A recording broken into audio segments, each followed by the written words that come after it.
Papež Frančišek se je med splošno audienco spomnil pomenljivejših dogodkov med svojim obiskom Šrilanke in Filipinov. Povedal je, da je doživel predvsem vesela srečanja s cerkvenimi skupnostmi, ki v teh deželah pričujejo za Kristusa.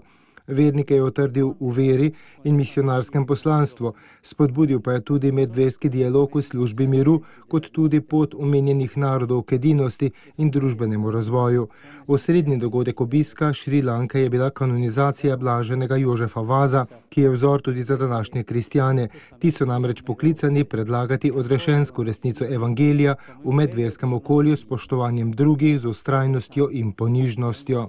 Zatem je papež obiskal še Filipine, ki se pripravljajo na 500. obletnico prihoda krščanstva.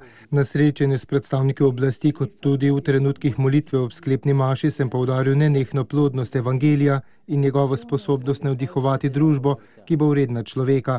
Papež je povedal, da je bil osrednji namen njegovega obiska izraziti svojo bližino bratom in sestram, ki jih je prizadel tajfun. Posebej pomenljivi pa so bili po njegovih besedah srečeni z družinami in mladimi. Povedal je, da so vir tolažbe in upanja številčne družine, ki otroke sprejemajo kot resnični božji dar. Slišal sem govoriti, da je veliko število otrok eden od vzrokov za revščino. To se mi zdi preveč preprosto mnenje. Lahko rečem, da je temeljni vzrok za revščino ekonomski sistem, ki je v središču namesto človeka postavil denar. Ekonomski sistem, ki izključuje in ustvarja kulturo odpada.